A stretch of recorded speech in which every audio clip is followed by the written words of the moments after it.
Welcome to the Oracle's Rest, a place where stories unfold slowly, where time softens, and where the mind is free to wander. Tonight, we explore something you've likely felt, but may have never fully understood.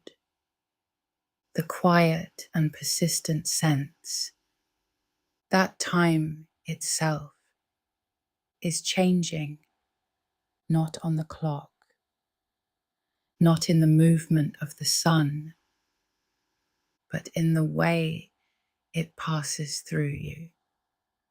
Because at some point, without warning, something shifts. Days that once felt long become short. Weeks begin to disappear, almost unnoticed. Years, which once felt distant and slow, begin to fold into each other, quietly and without resistance. And you may find yourself wondering, how did that happen? How did time begin to move this way? As a child, time felt different. A single summer could feel endless. A morning could stretch on for what seemed like an entire day, waiting, even for something small, felt almost unbearable. A birthday, a holiday, a simple event. It could feel impossibly far away because time was not something you measured. It was something you experienced fully and completely. But over time, that experience begins to change, not because time itself has changed, but because the way your mind understands it begins to shift. The human brain does not actually measure time directly. There is no internal clock, quietly counting seconds in perfect rhythm.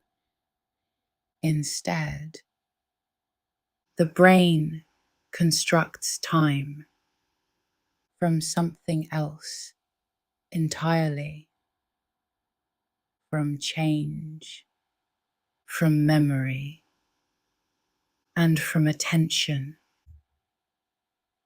What you experience as time passing is not time itself, but a reconstruction, a quiet interpretation built from the information your brain is receiving.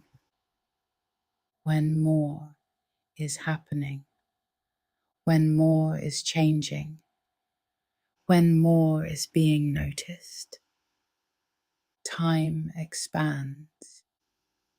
And when less is happening, when patterns repeat, when fewer details are being recorded, time contracts. This is why 2 hours can feel completely different depending on how they are lived. A new experience filled with unfamiliar details can feel long, even if it is brief, while something repetitive, predictable, and familiar can feel short, even if it lasts much longer, because the brain is not tracking duration, it is tracking difference. And this is where the shift begins. In childhood, nearly everything is new. The brain is constantly encountering new environments, new emotions, new experiences, new information. Each moment requires attention. Each moment demands processing. Each moment leaves behind detail. And because of this, the brain records more. It stores more. It builds richer, denser memories, which in turn creates the feeling that time is moving slowly. Not because it is, but because more is being experienced within it. As life continues, something subtle begins to happen. The world becomes familiar. Patterns begin to repeat. Days begin to resemble one another. You wake. You move through routines. You encounter similar environments, similar conversations, similar rhythms. And the brain, recognizing these patterns, begins to process them differently, more efficiently, more automatically, with less effort. This efficiency is useful. It allows you to function, to navigate the world more easily, to make decisions faster, to conserve energy. But it comes with a quiet consequence. When the brain recognizes something as familiar, it pays less attention to it. And when less attention is given, fewer details are recorded. And when fewer details are recorded, time begins to feel shorter, not because the moments are gone, but because they are not being fully captured. This is why entire days can pass with very little memory attached to them, why weeks can blur together, why months can feel like a single continuous stretch, and why years seem to accelerate as life becomes more structured, more predictable, more known. But there is another layer to this, one that is even more subtle, because time does not only change in the moment it is experienced, it also changes when it is remembered. And memory is where the illusion becomes even more powerful, because when you look back at a period filled with new experiences, the brain retrieves a large number of memories, and This density creates the feeling that the time must have been long, even if in the moment it did not feel that way. And the opposite is also true. When you look back at a period that was repetitive or routine, the brain retrieves fewer distinct memories. And because of this, that entire stretch of time feels compressed, shortened, as though it passed more quickly than it actually did. This creates a quiet paradox. Time can feel fast while you are living it, but long when you look back, and time can feel slow in the moment, but short in memory. What you experience is not time itself, but the way your mind chooses to build it. And as this continues, as patterns deepen, as familiarity grows, the experience of time begins to change more noticeably. Not suddenly, not dramatically, but gradually, until one day you notice it, that sense, that time is moving faster. And once you notice it, it becomes difficult to ignore. But this is not a loss of time. It is a shift in how time is being perceived. And like all perceptions, it is not fixed. It can change.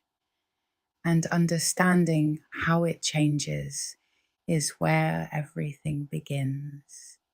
And as this shift continues, there is something even deeper unfolding beneath it, something less visible, but far more influential, because the brain is not only reacting to the world, it is predicting it at every moment, quietly and continuously.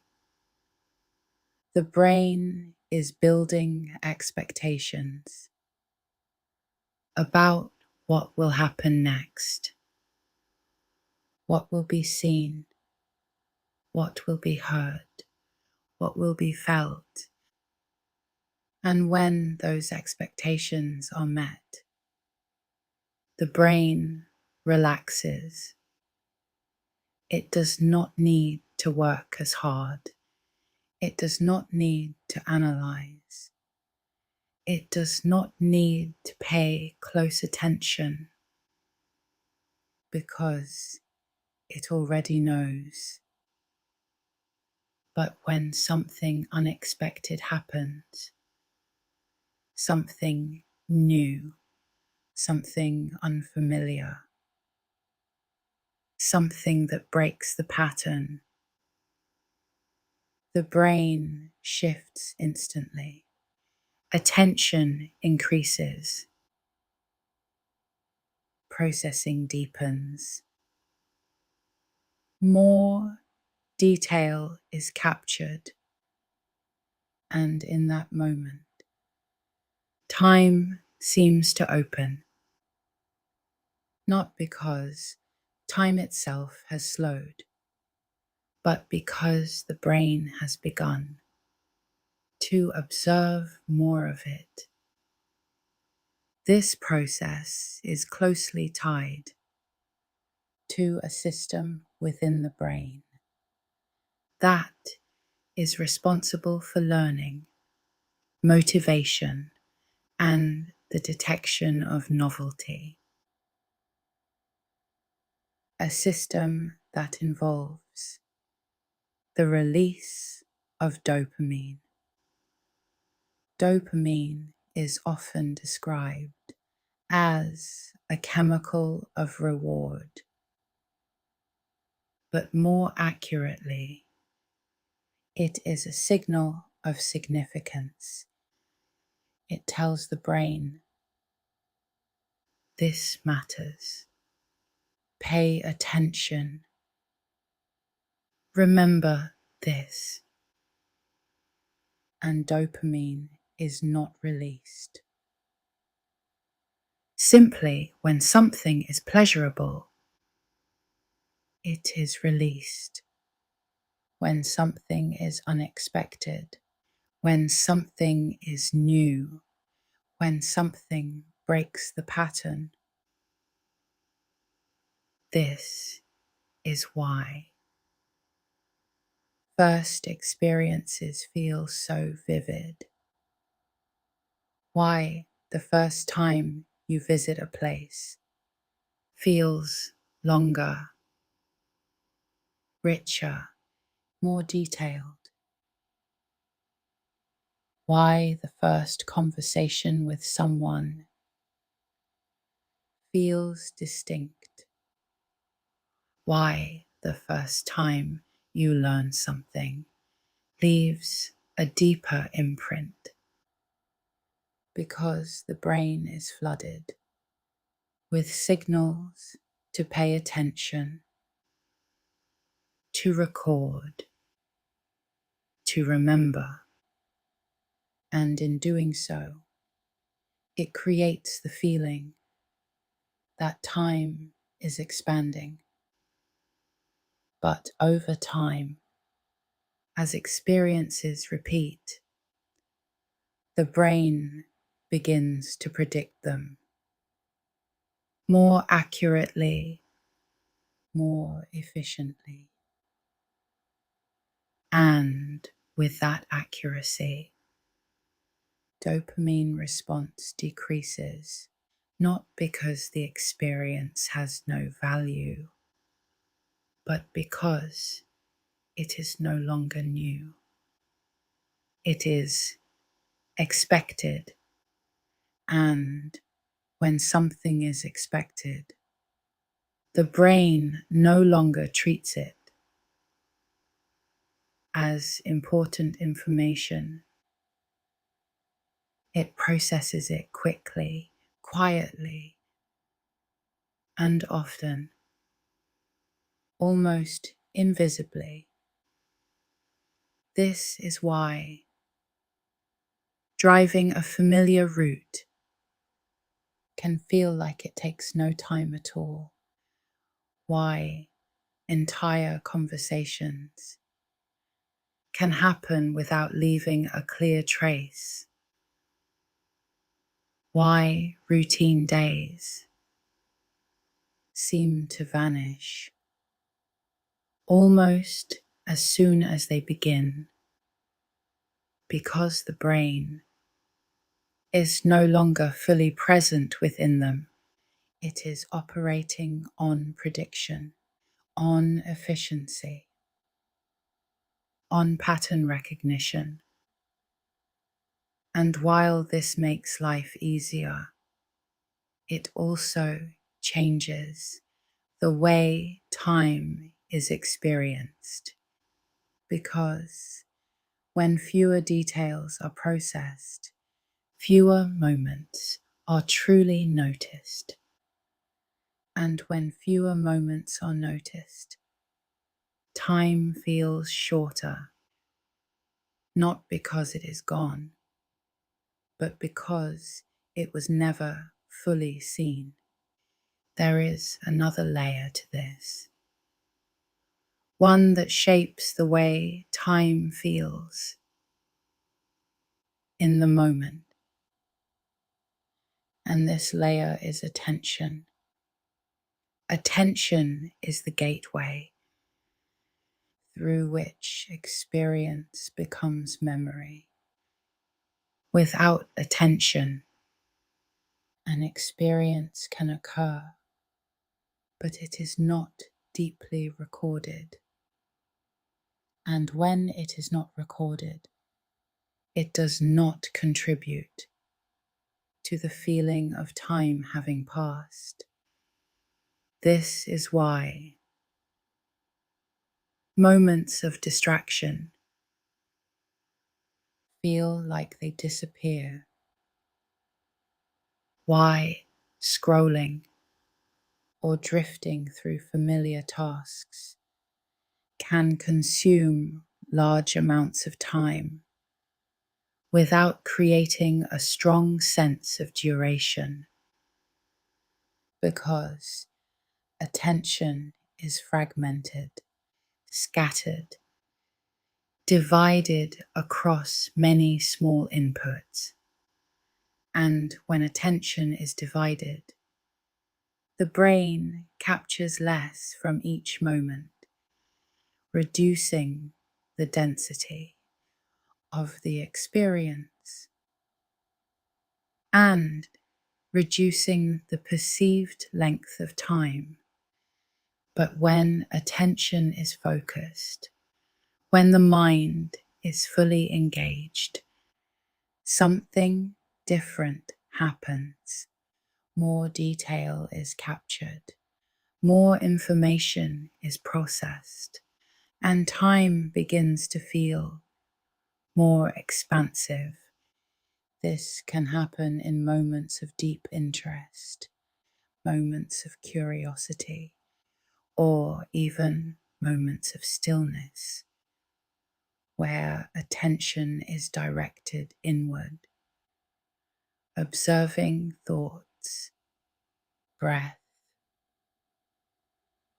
subtle sensations. In these moments, time can feel slower, not because it has changed, but because awareness has deepened and more of each moment is being experienced. There is also a contrast between two different ways time can feel altered.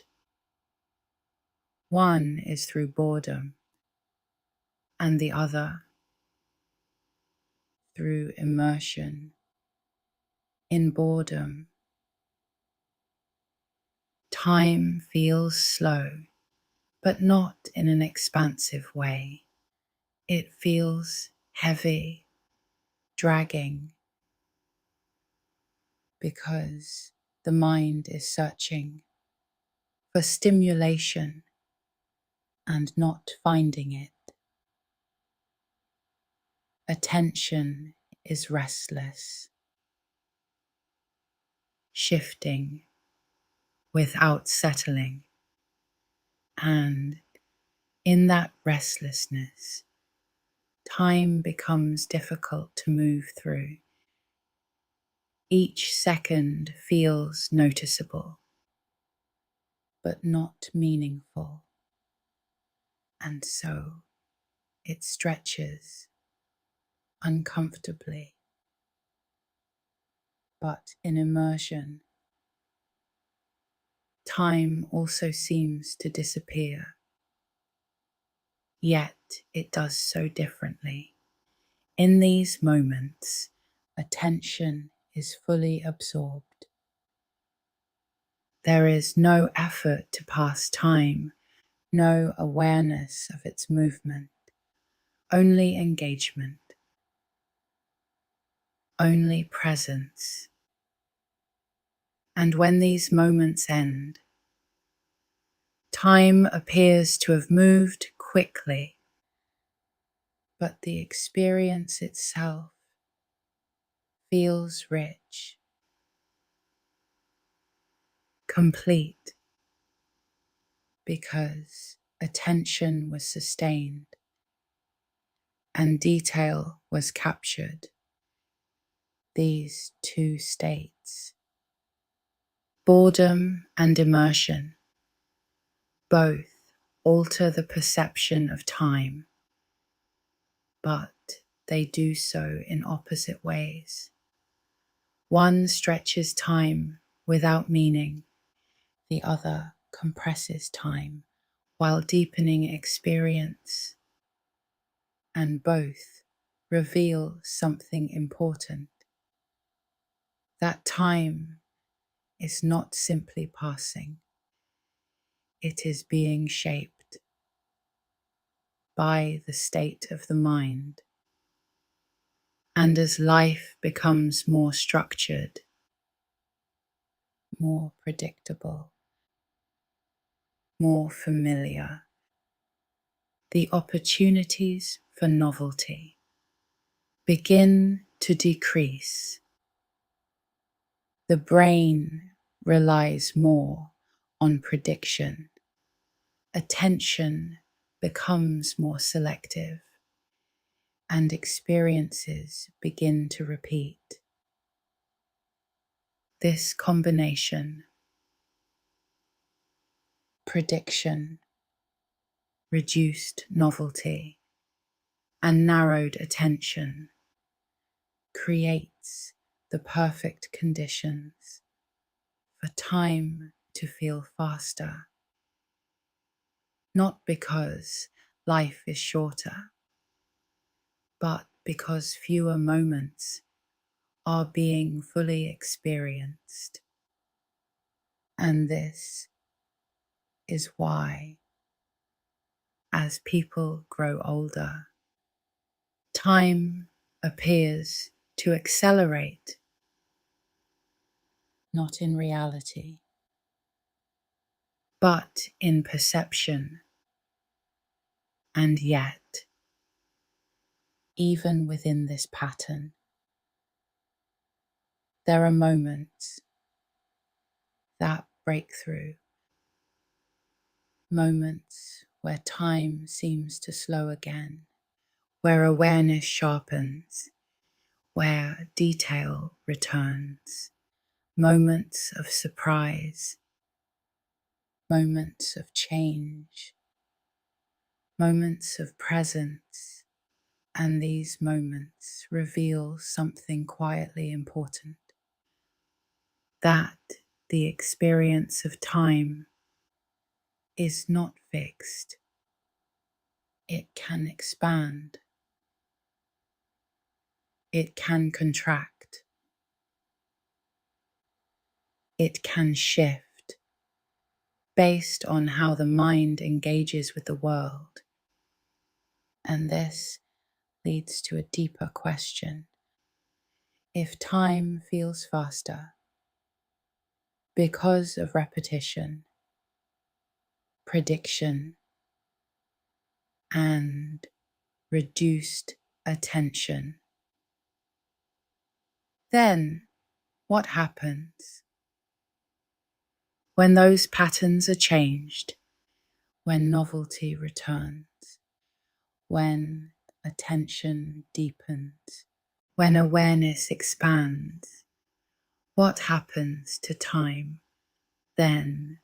And so, if the experience of time is shaped by attention, by novelty, and by the way the brain predicts the world, then something quietly important begins to emerge. The feeling that time is speeding up is not something happening to you. It is something being created within you. And if it is being created, it can also be influenced, not by changing time itself, but by changing the way it is experienced. Because even though the brain becomes more efficient over time, It does not lose its ability to notice, to learn, to be surprised. That ability remains, but it is used less often. And when it is used again, something begins to shift. Time begins to open, not dramatically, not all at once, but in small, almost unnoticeable ways, because the brain responds immediately to changes in input. When something new appears, when something unfamiliar is encountered, when attention is drawn fully into the present moment, the system that had become quiet activates again. Dopamine increases, attention sharpens, more detail is recorded, and the experience of time begins to expand. This is why, even in adulthood, certain moments still feel long, traveling somewhere new, walking through an unfamiliar environment, learning something you have never encountered before, meeting someone who changes the direction of your thinking. These moments stand apart. They feel distinct because the brain is no longer predicting them. It is experiencing them. And in doing so, it returns briefly to the same mode that once defined childhood, a mode of exploration, of observation, of openness. And this is not limited to large events. It does not require dramatic change. It can happen in very small ways, because novelty is not only found in new places, it can also be found in new ways of paying attention. Even within familiar environments, when something is observed more closely, when details are noticed that are usually ignored, when the mind slows just enough to fully register what is already there, the experience changes. The moment becomes richer, and time subtly expands. This is one of the quiet paradoxes of perception, that even in a world that has become familiar, there is still more to see. But it requires attention, and attention is something that can be directed, not forced, but guided gently, because the brain is constantly filtering, removing what it believes is unnecessary. In order to operate efficiently, and over time, this filtering becomes stronger, more automatic, more selective, which is why so much of life can begin to feel repetitive, not because it is identical, but because it is being processed in a similar way. And when the processing is similar, the experience becomes compressed. But when that processing changes, even slightly, the experience changes with it. And this is where awareness begins to matter. Because awareness allows you to interrupt the pattern, not by forcing the brain, but by shifting what it is given. A new detail, a new question, a new perspective, something small, but enough to signal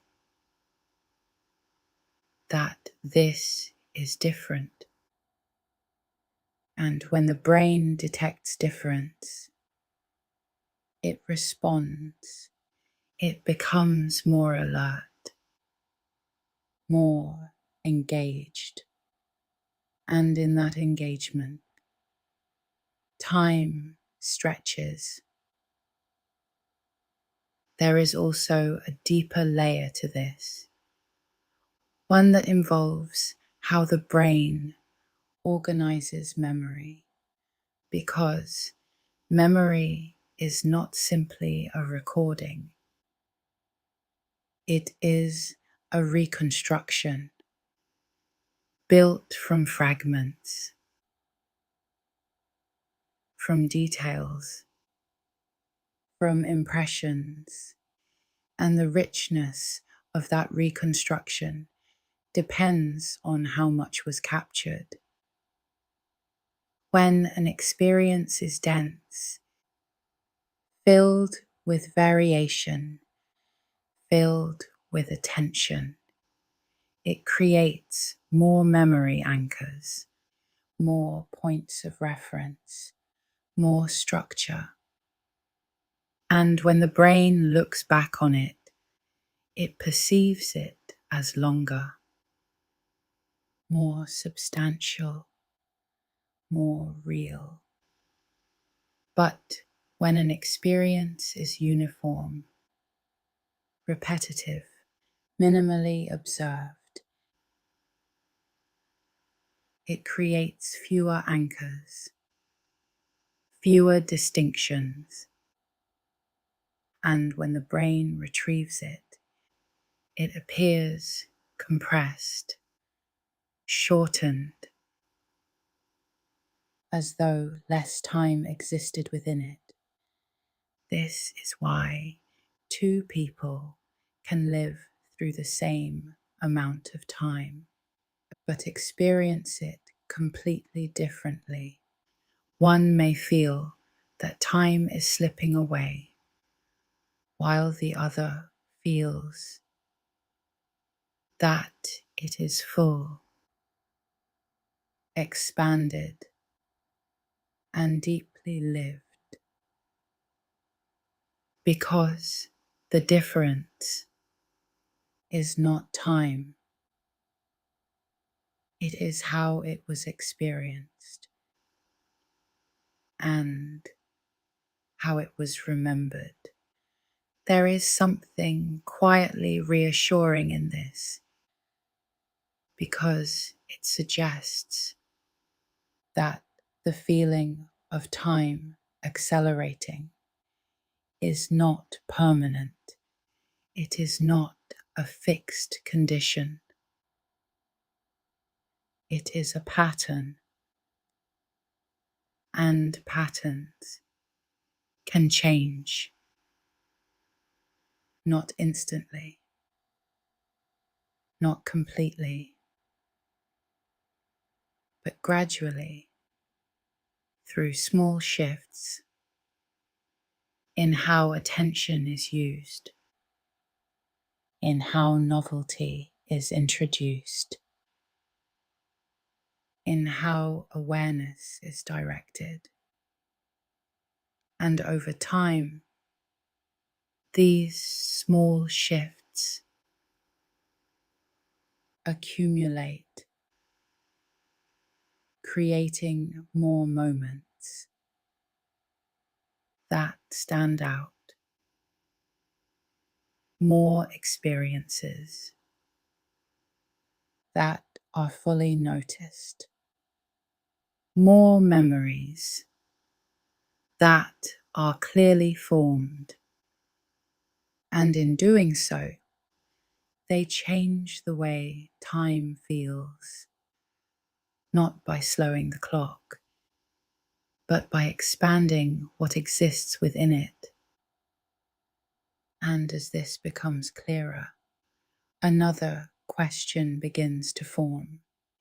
If time can feel faster when it is not fully experienced, and slower when attention and novelty return, then what does it mean to truly experience time, not as something that passes,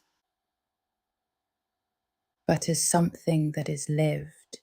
And as this pattern continues, as attention narrows, as novelty becomes less frequent, and as the brain relies more on prediction, there is another quiet shift, one that is not immediately obvious, but shapes the experience of time in a profound way, because time is not only felt moment by moment, it is also felt in relation to everything that has come before it.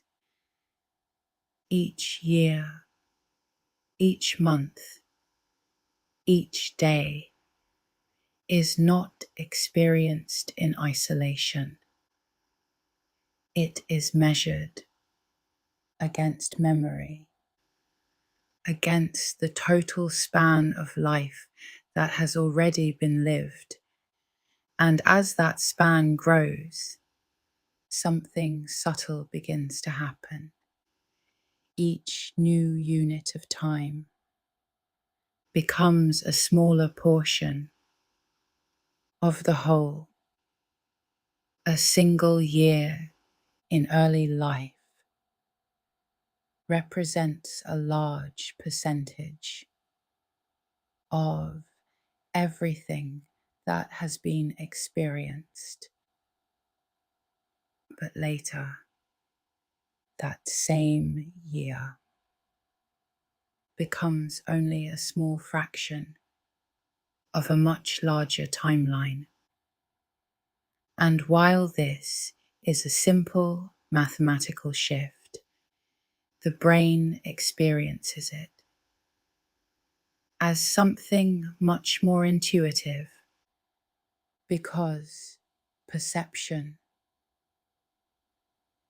is not absolute. It is comparative. The brain is constantly asking, how does this relate to what I already know? And when a year becomes a smaller relative piece of the whole,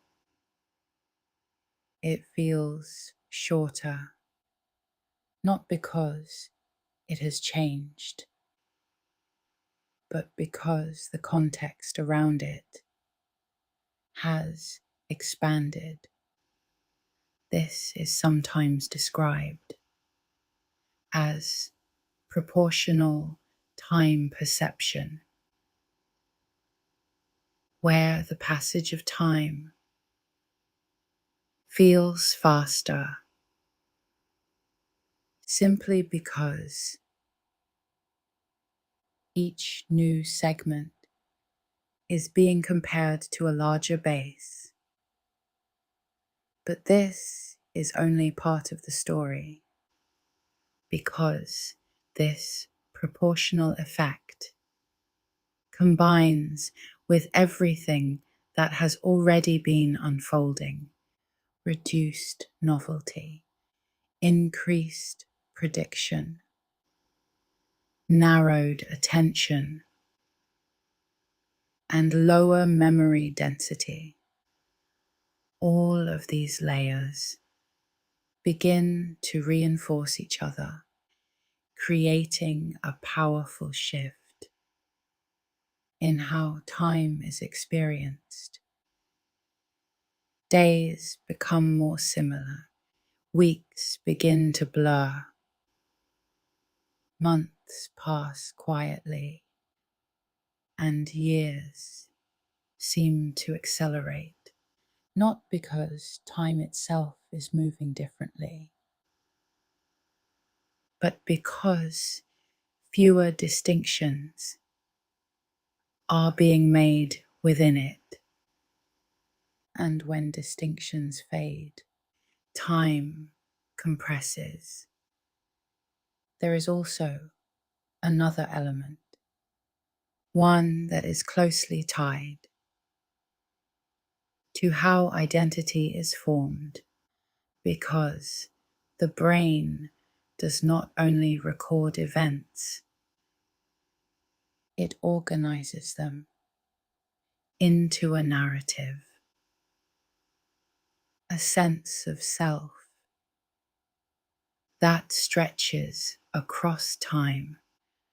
And this narrative is built from memory, from the moments that stand out, from the changes that are noticed, from the transitions that are remembered. When life is filled with transitions, with new phases, with clearly defined shifts, the narrative becomes segmented. Distinct chapters begin to form, and each chapter feels like a meaningful span of time. But when life becomes more continuous, when changes are smaller, more gradual, more repetitive, the narrative smooths out. The chapters become less defined, and time begins to feel like a single, uninterrupted flow, without clear boundaries, without sharp distinctions. And when those boundaries disappear, it becomes more difficult for the brain to separate one period from another, which further compresses the experience of time. This is why certain periods of life stand out so clearly: a move to a new place, a new relationship, a change in direction, a period of growth or uncertainty. These moments create strong divisions, clear markers that the brain can organize around. And because of this, they feel longer, more significant, more fully lived, while long stretches of stability, routine, and repetition can feel shorter, even if they lasted much longer, because they lack those defining edges. And without edges, time becomes difficult to measure, there is also something else happening at a deeper level. The brain is constantly optimizing, refining how it processes the world, reducing effort, increasing efficiency. And over time, this optimization becomes more complete, more automatic, more refined, which means that fewer resources are used to process familiar experiences. Less energy is spent on things that are already understood. And while this makes perception faster, it also makes it less detailed, less vivid, less distinct, which again reduces the amount of information that is captured and reduces the perceived length of time.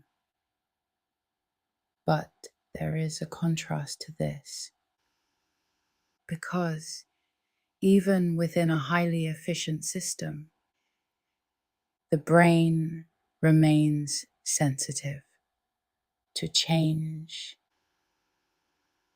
to uncertainty, to anything that does not fit its expectations.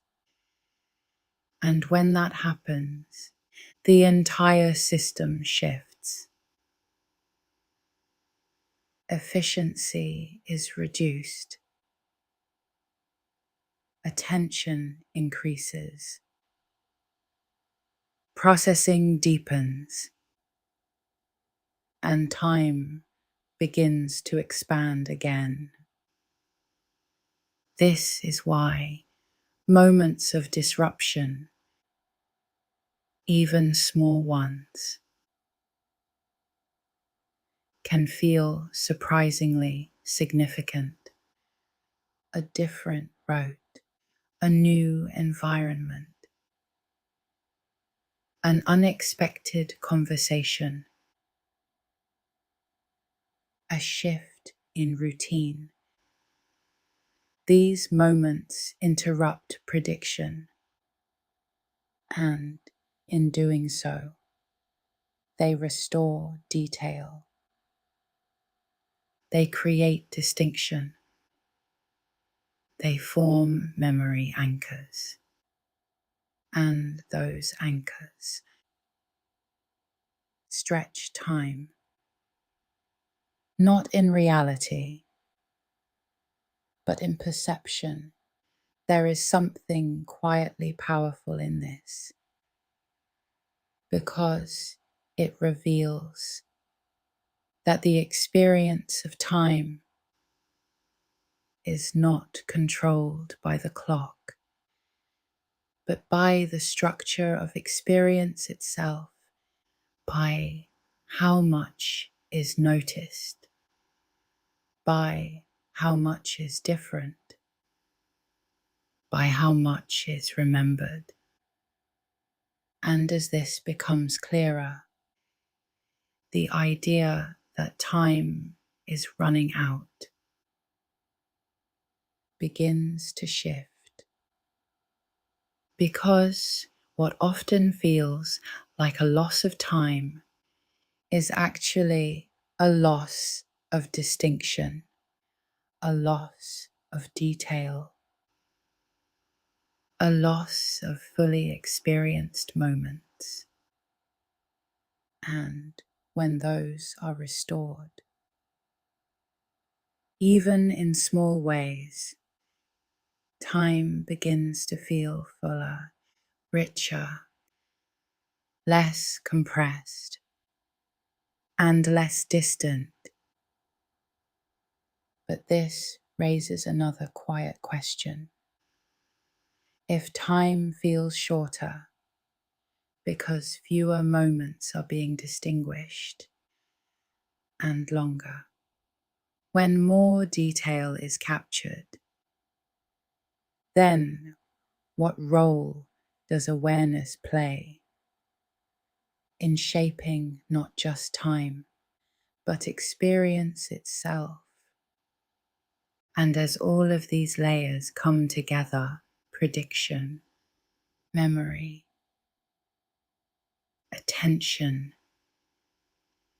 and the gradual shaping of experience, there is one more element, quiet but constant, something that exists beneath all of it, and that is awareness, not just what is happening, but whether it is being fully experienced or simply passed through, because much of life is not lived in direct experience, but in a kind of automatic movement, a state where actions continue, thoughts continue, time continues, but attention is elsewhere. This is sometimes described as operating on autopilot, a state in which the brain relies almost entirely on prediction, on habit, on learned patterns, allowing behavior to unfold with minimal conscious involvement. And this state is not unusual. It is, in many ways, the default, because the brain is designed to conserve energy, to reduce effort wherever possible, to automate what has been learned, so that attention can be reserved for what is new or important. But as life becomes more familiar, more predictable, more structured, the need for active attention decreases and autopilot becomes more frequent, more extended, more complete. Entire routines can unfold this way. Entire conversations, entire days, and even longer stretches of time where actions are taken but not deeply noticed, where experiences occur but are not fully absorbed. And when this happens, something important is lost, not time itself, but the experience of it. Because when awareness is reduced, fewer details are captured, fewer memories are formed, fewer distinctions are made, and as a result, time feels compressed, shortened, as though it has passed without being fully lived. There is a system within the brain that becomes active during this state, a network associated with internal thought, reflection, planning, remembering, often referred to as the default mode network. This network is active when attention is not directed outward, when the mind turns inward, revisiting the past, imagining the future, rehearsing conversations, solving problems, or simply drifting from one thought to another. And while this process is essential, it allows for learning, for planning, for understanding. It also pulls attention away from the present moment. And when attention leaves the present, the details of that moment are not fully experienced. They pass through awareness without being deeply recorded. This is why time can seem to disappear during periods of distraction, why hours can pass while the mind is elsewhere. Not because nothing happened, but because very little was consciously experienced. There is another layer to this because the mind has the ability to move through time without the body ever leaving the present. It can revisit past events, reconstruct memories, imagine alternate outcomes, and it can project forward, simulating possibilities, anticipating outcomes, preparing for what has not yet occurred. This ability is sometimes described as mental time travel, and it is one of the defining features of human cognition.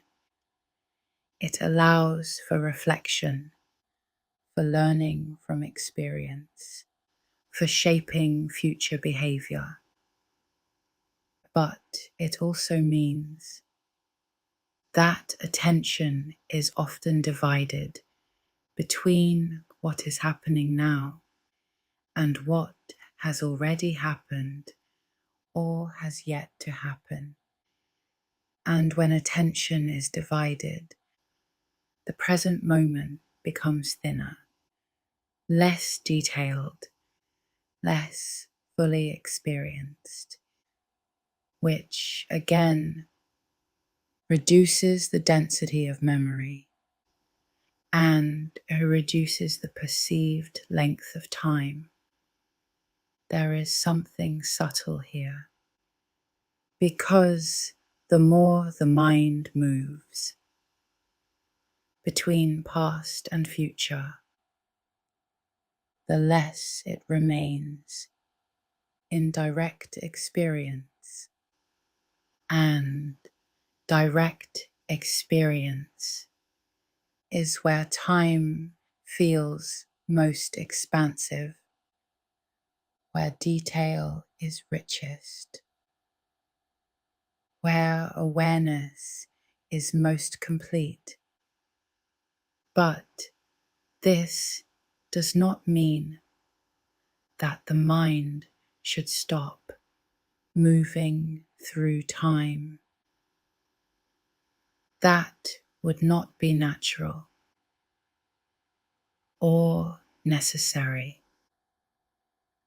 Rather, it means that awareness can be gently returned to the present, not constantly, not forcefully, but occasionally,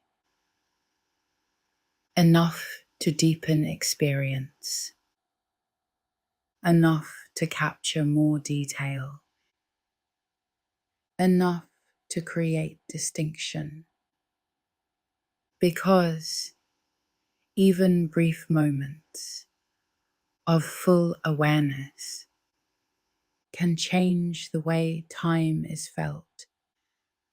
A single moment where attention is fully present, where the environment is clearly noticed, where sensation is fully experienced, can feel longer, more complete than many moments lived on autopilot. This is not because more time has passed, but because more of the moment was actually experienced.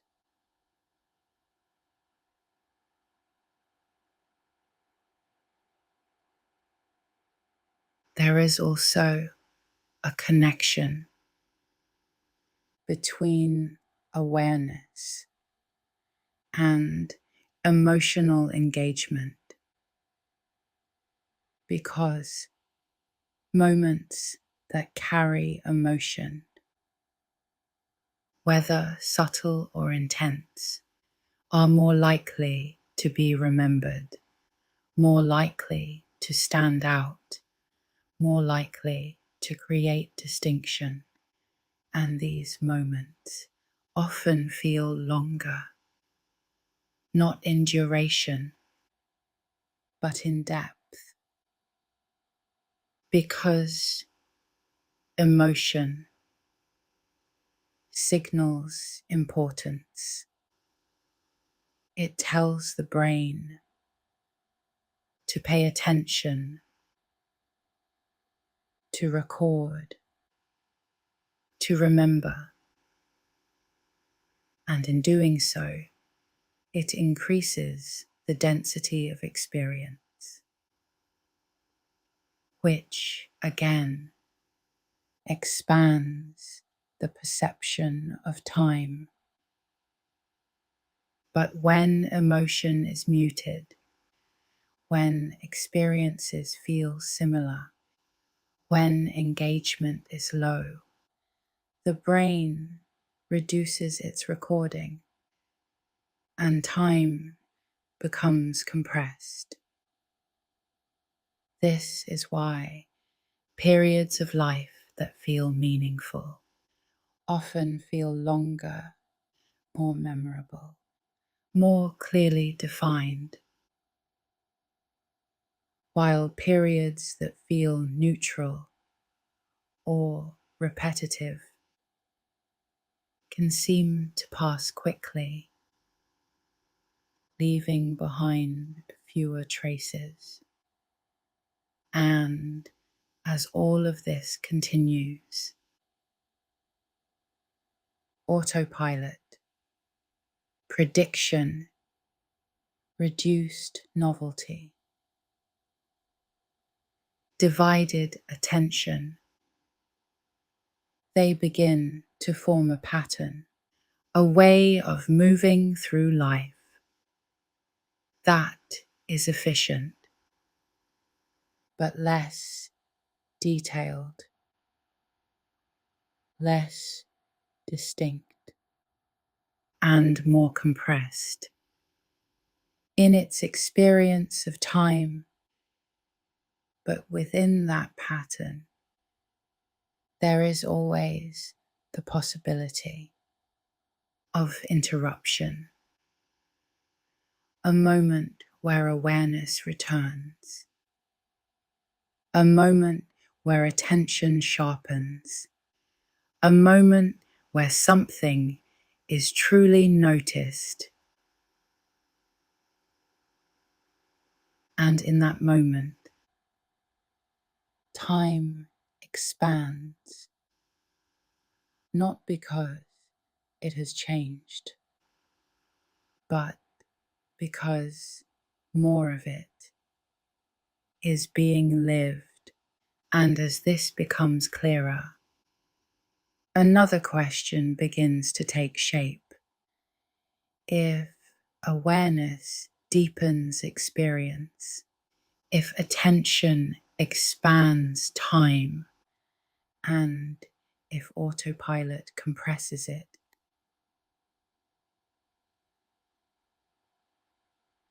then what does it mean to live in a way where more moments are truly experienced, not forced, not controlled, but gently noticed? And what would happen to the feeling of time if that became more frequent? And so, within all of this, prediction, memory, attention, and awareness, there is something else, something quieter, but just as powerful. And that is curiosity, not as a strong feeling, not as a sudden interest, but as a subtle shift in how the mind approaches what is already there. Because curiosity does not always require something new. It can exist within the familiar. It can emerge in places that have been seen many times before, but only if they are seen differently. Because what the brain often labels as known is not fully known. It is simplified, reduced to patterns, compressed into expectations. And once something is labeled as familiar, the brain stops examining it closely. It stops looking for detail. It stops asking questions. And in doing so, it reduces the amount of experience contained within it. But curiosity interrupts this, not forcefully, but gently. It introduces a question, a small shift in perspective, a willingness to notice what is usually ignored. And when this happens, the familiar begins to change, not because it has become new, but because it is being seen again with attention, and attention is what creates experience. This is why two people can exist in the same environment and experience it completely differently. One moving through it without noticing much at all, the other seeing layers of detail, subtle changes, small distinctions, variations that are easy to miss because one is operating on prediction and the other on observation. And observation is what expands time, because It increases the amount of information that is being processed. It increases the density of each moment. And when density increases, time expands, even if only slightly, even if only for a moment. There is something else that happens. When attention and curiosity combine, the senses become more active, not in intensity, but in clarity. Sounds become more distinct. Textures become more noticeable. Light, shadow, movement, all begin to stand out, not because they have changed, but because they are being registered more fully. And this sensory detail adds structure to experience.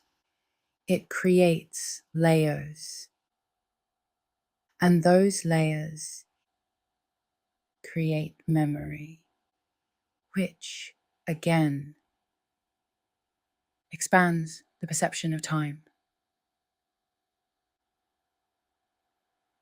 This is why moments of quiet awareness, even very simple ones, can feel longer, more complete than long stretches of distraction, because they contain more, not more time, but more experience. There is also a connection between curiosity and learning,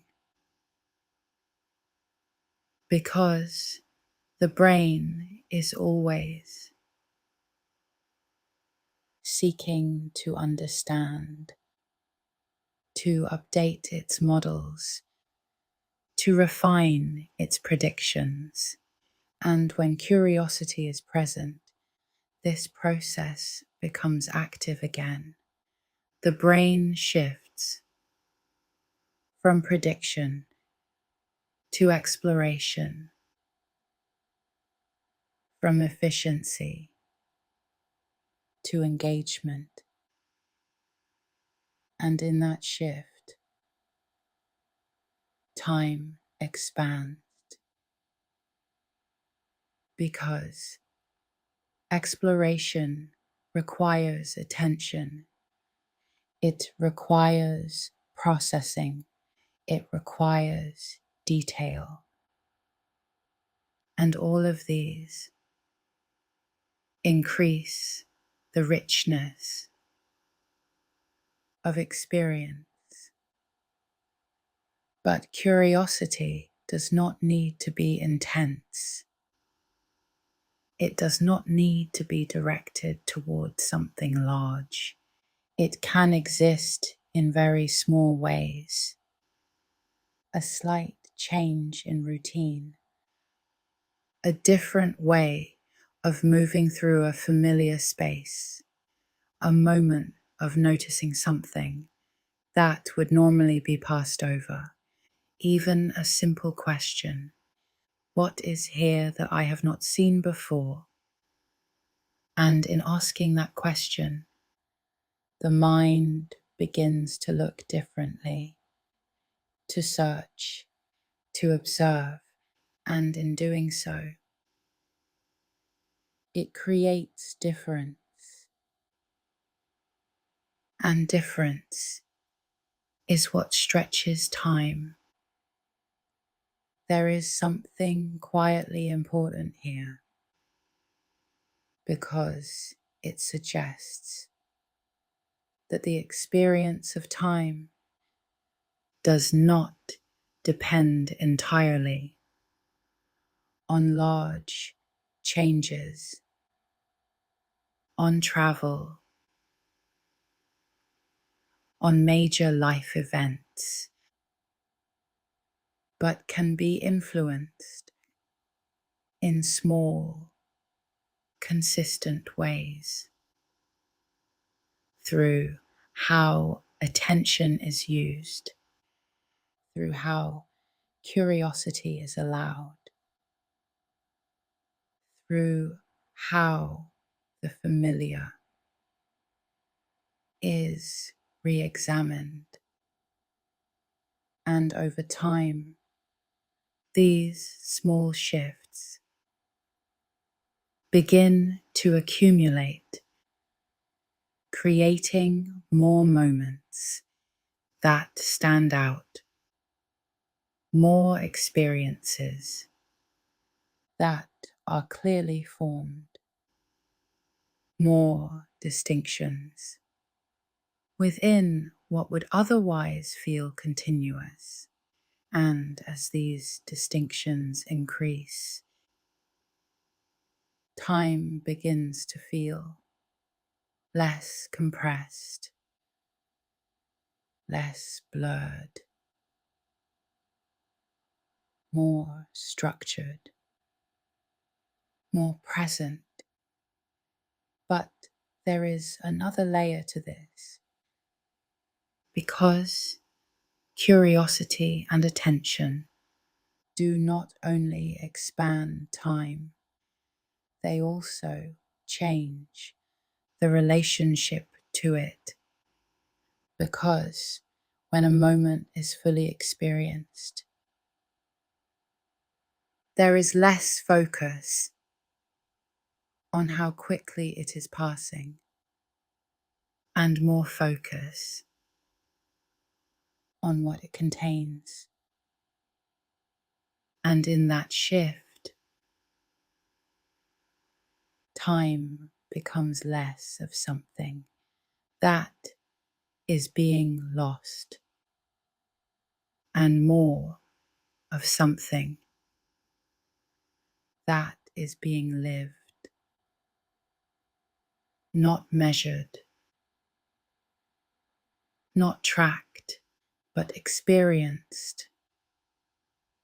And as this continues, a different understanding begins to form, that perhaps the feeling that time is speeding up is not only about time itself, but about the way experience has been shaped over time. And if that shaping can change, even slightly, then the experience of time can change with it.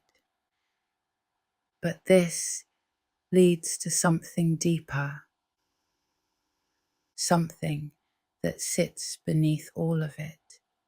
Because if time is shaped by attention, and attention shapes experience, then what is it that determines where attention goes? And what happens when that becomes clearer? If attention shapes experience, and experience shapes the feeling of time, then something even deeper begins to come into focus. What determines where attention goes? Because attention does not move randomly. It is guided, pulled by certain forces, shaped over time, and often without being fully noticed. There are patterns, quiet but persistent, that direct what is seen, what is ignored, what is remembered, and what is allowed to pass without being experienced at all. One of these forces is habit, not just in action, but in perception, because over time, the brain learns not only how to behave, but how to see, what to focus on, what to filter out, what to consider important, and what to dismiss. These perceptual habits form gradually through repetition, through familiarity, through the consistent shaping of experience. And once they are formed, they begin to operate automatically, guiding attention without effort, without awareness. And this is efficient. It allows the mind to move quickly, to process the world with ease. But it also narrows experience, because anything that falls outside of these learned patterns is less likely to be noticed, less likely to be explored, less likely to be remembered, which, again, reduces the density of experience and compresses time. There is also the influence of expectation, because what the mind expects to see, it is more likely to find, and what it does not expect, it may overlook entirely, even if it is present. Expectation shapes attention by preparing the brain for certain patterns, certain outcomes, certain interpretations. And when those expectations are strong, attention becomes selective, focused only on what confirms them. And this further reduces novelty, further limits variation, further compresses time, because the world is no longer being fully observed. It is being matched against what is already known. There is also something more subtle, something that operates beneath both habit and expectation, and that is identity. The sense of who you are, the roles you carry,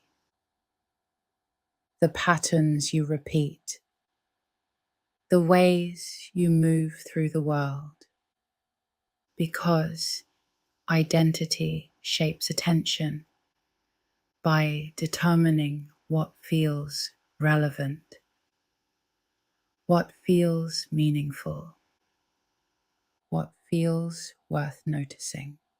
Over time, certain aspects of experience become aligned with identity, and others fall outside of it. And what falls outside is often ignored not because it has no value, but because it does not fit within the current structure of the self. And as identity stabilizes, as patterns become consistent, as behavior becomes predictable, attention follows, becoming narrower, more selective, more efficient, and once again, experience becomes compressed, not because less is happening, but because less is being allowed in. There is also the influence of environment, because attention is not only internal, it is shaped by what surrounds you, the structure of your day, the spaces you move through, the inputs you receive, the rhythms you follow. All of these create patterns, and those patterns guide perception. When environments are repetitive, when inputs are similar, when variation is limited, attention adapts. It reduces effort. It filters more aggressively, and in doing so, it reduces the amount of experience contained within each moment. But when environments change, even slightly, attention responds. It becomes more alert, more engaged, more open to detail. And this shift begins to expand time, not in a dramatic way, but in a quiet, cumulative way. There is also a deeper tension here between control and influence, because it may seem that time is something that can be controlled, slowed down, held in place. But this is not the case. Time itself moves forward at a constant rate, unaffected by perception. But perception is not fixed. It can be shaped, not controlled completely, but influenced through how attention is directed, through how habits are formed, through how environments are structured, through how curiosity is allowed, and through how awareness returns to the present moment. This influence is subtle. It does not stop time, but it changes how it feels and how it is remembered, which in many ways is what matters most, because the experience of time is not the clock, it is the memory of living. And if memory becomes richer, more detailed, more distinct, then time feels fuller, more expansive, less distant. There is also something else, a quiet realization that begins to form when all of this is seen together. That much of what feels like time speeding up is not a loss of time, but a loss of attention, a loss of distinction, a loss of fully experienced moments. And this loss is not intentional. It emerges gradually as life becomes structured, as patterns repeat, as efficiency increases. But because it is gradual, it is rarely noticed until it has already shaped experience, until time already feels different, faster, more compressed, more distant. But once it is noticed, something changes,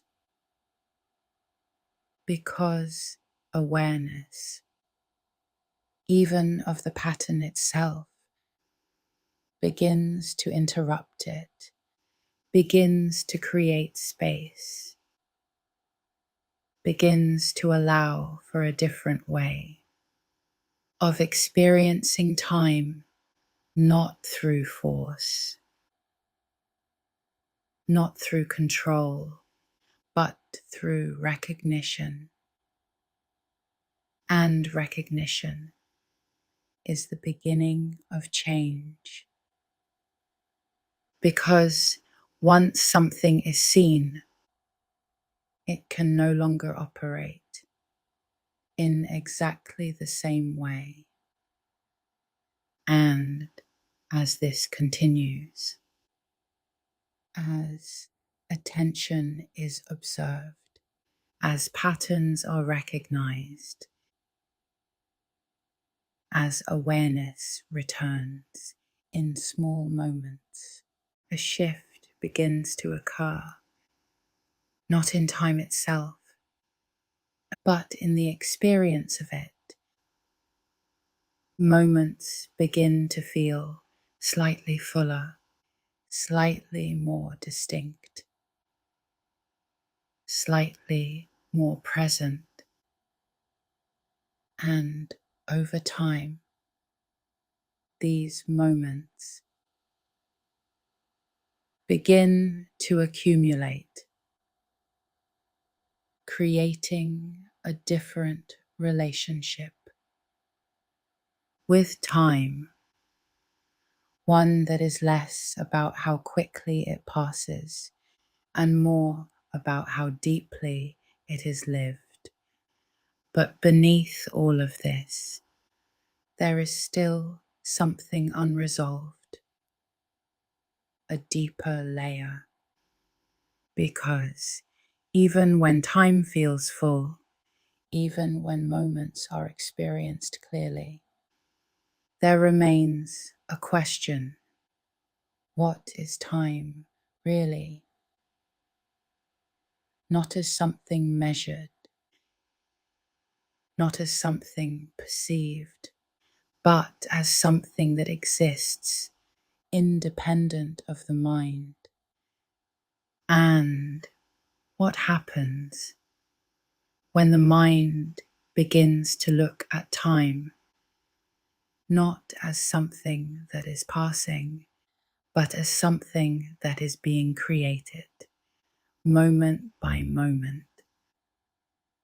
And so, as attention is observed, as patterns begin to loosen, as moments become more distinct, there is a deeper question, one that has been quietly forming. If time feels different based on how it is experienced, then what is time outside of that experience? Because there are two versions of time, one that is measured and one that is felt. Measured time moves with precision. Seconds pass, minutes follow, hours continue, unchanged, unaffected by thought, by memory, by attention. It is steady, consistent, independent, but experienced time is something else entirely. It stretches, it compresses, it shifts, not according to the clock, but according to the mind. And for most of life, it is this version that is lived, not the measured time, but the felt time, the time that exists within awareness. And this raises something quietly profound, that what we call time passing is not something we directly experience. What is experienced is a continuous unfolding of moments, one after another, without pause, without separation, each moment appearing, being experienced, and then becoming memory. And it is memory that creates the sense that time has passed, because without memory, there is no comparison, no reference point, no sense of before and after, only what is happening now. This is why, in moments of complete presence, time can seem to disappear, not because it has stopped, but because the mind is no longer measuring it, no longer comparing, no longer constructing a timeline, only experiencing. And when experience becomes continuous, without interruption, time is no longer felt as something moving, but as something that simply is.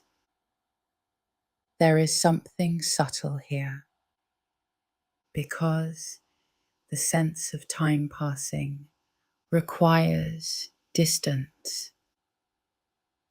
Distance between what is happening and what has already happened. And that distance is created by memory, by thought, by the mind's ability to step outside the present moment and observe it. But when that distance disappears, even briefly, the experience changes. There is no longer a sense of movement through time, only a sense of being within it. And this is not unfamiliar.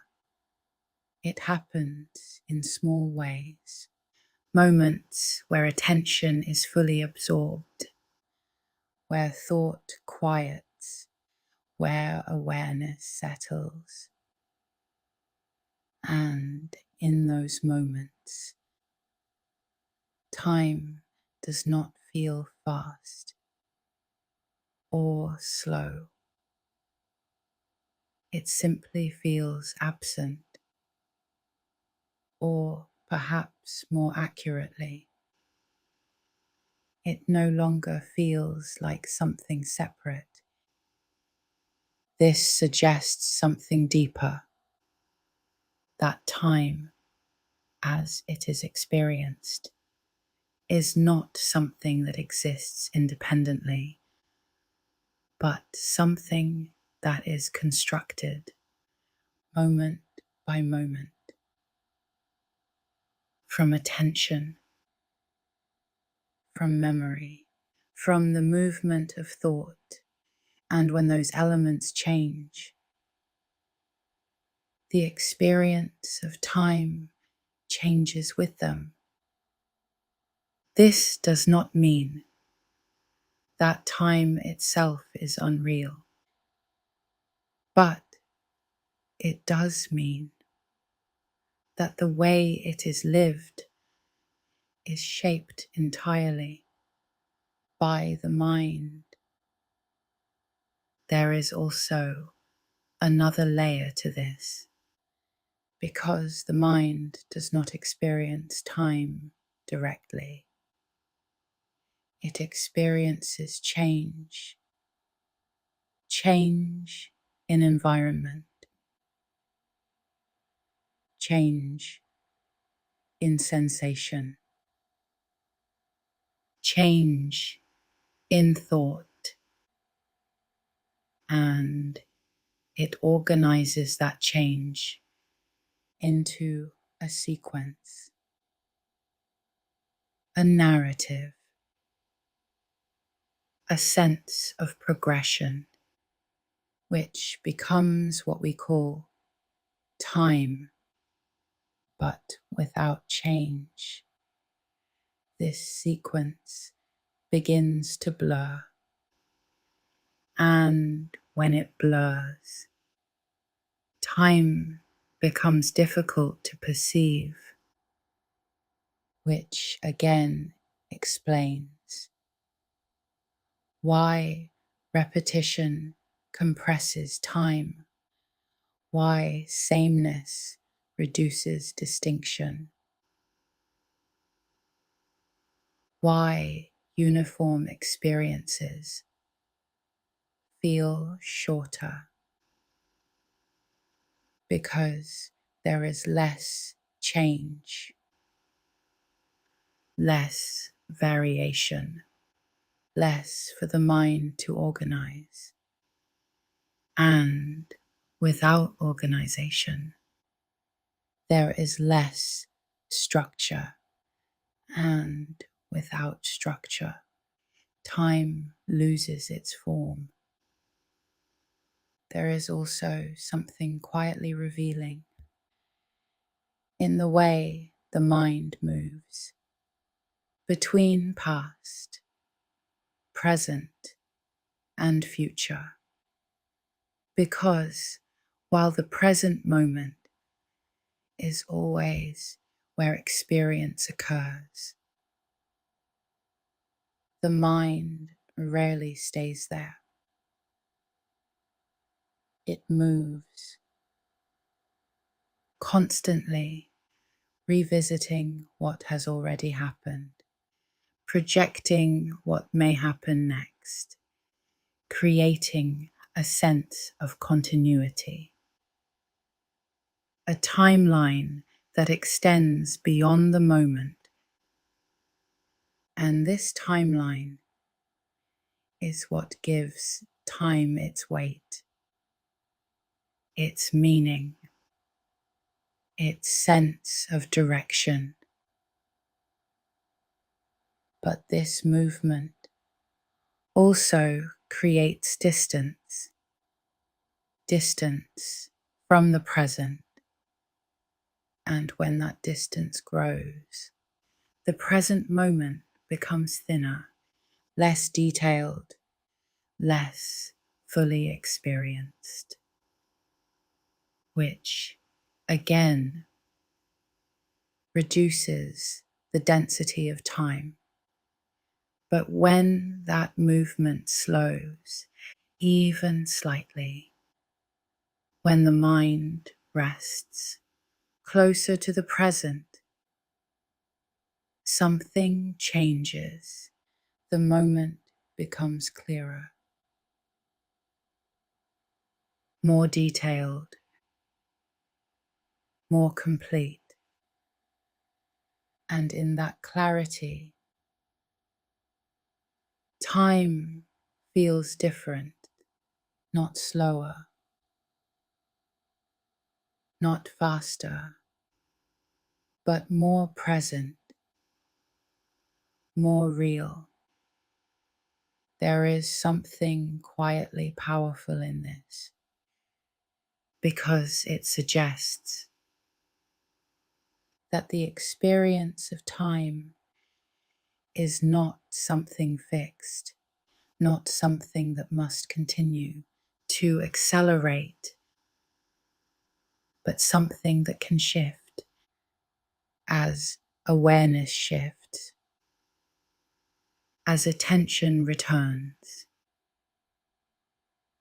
as the mind relates differently to what is already here. And as this becomes clearer, the idea that time is running away begins to soften, because what is often being felt is not the loss of time, but the loss of presence within it. And when presence returns, even in small ways, time begins to feel less distant, less compressed, more available. But there is still something beyond this, a final layer, because even if time is shaped by the mind, even if it is constructed through memory, attention, and experience, there remains the question: what is the nature of this moment before it becomes memory? And what does it mean to exist within it without measuring it at all? And so, after everything that has been explored, attention, memory, novelty, awareness, and the quiet ways the mind shapes experience, something begins to settle, not as a final answer, but as a different way of seeing, because The feeling that time is moving faster was never truly about time.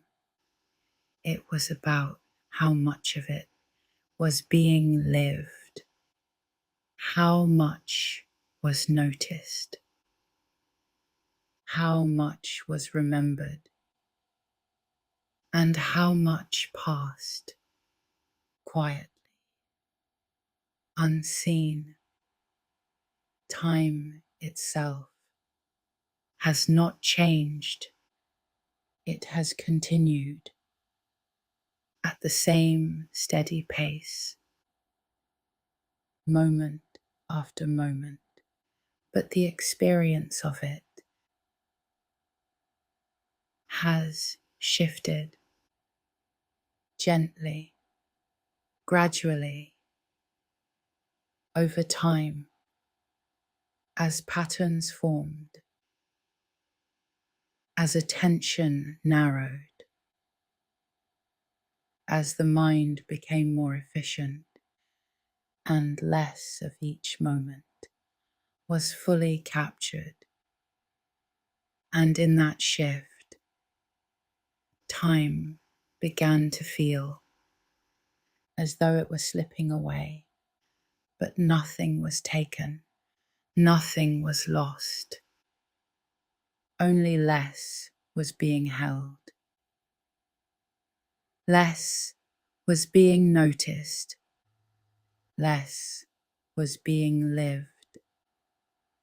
And when this is seen, the feeling begins to change because there is nothing to chase, nothing to hold on to, nothing to slow down, only something to return to again and again. This moment, not as an idea, not as something to understand, but as something to experience, because this moment is where time is felt before it becomes memory, before it is compared, before it is measured. It simply exists quietly, completely, and within it, there is no sense of time moving, no sense of it speeding up or slowing down, only a gentle unfolding. One moment becoming the next, without resistance, without urgency. And when awareness rests here, even briefly, something softens. The need to measure, the sense of time slipping away, the feeling that it is moving too quickly, all begin to fade because there is nothing to compare, nothing to hold against, only what is here. And what is here is enough. There is also something quietly reassuring in the understanding that time is not something you are falling behind in, not something that is leaving you behind, but something that is always arriving, always here, always unfolding in this moment.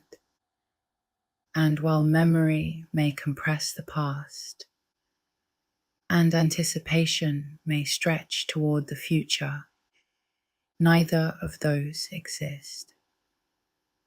In the same way as what is happening now and what is happening now does not need to be measured.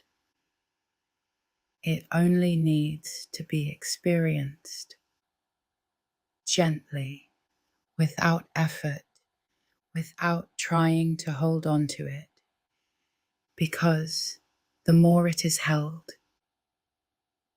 the more it becomes something else, something outside of experience, and the more it is simply noticed, the more complete it feels, the more present, the more real. And in that presence, time no longer feels like something that is passing, but something that is being lived quietly, moment by moment. There is nothing you need to do, nothing you need to change, nothing you need to understand further. Only this gentle awareness that the experience of time can soften, can open, can become lighter as attention rests, as the mind slows, as the moment is allowed to simply be, and as you remain here, not focusing, not trying, just resting within the steady rhythm of these words, of your breath, of the quiet space around you, you may begin to notice that time feels different again, not faster, not slower, but softer, less defined, less urgent, more like a gentle drift, where moments no longer need to be counted or held or followed. They simply pass like waves, rising and falling without resistance, without effort. And as they do, your mind can begin to follow, not in thought, but in stillness, allowing each moment to fade naturally without needing to stay, without needing to go, just drifting gently, quietly into rest. And as the mind settles and the body softens, there is nothing more to hold on to, nothing more to follow, only the quiet unfolding of this moment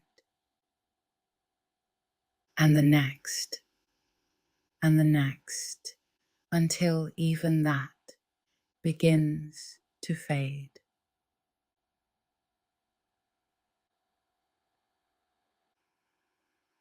Sleep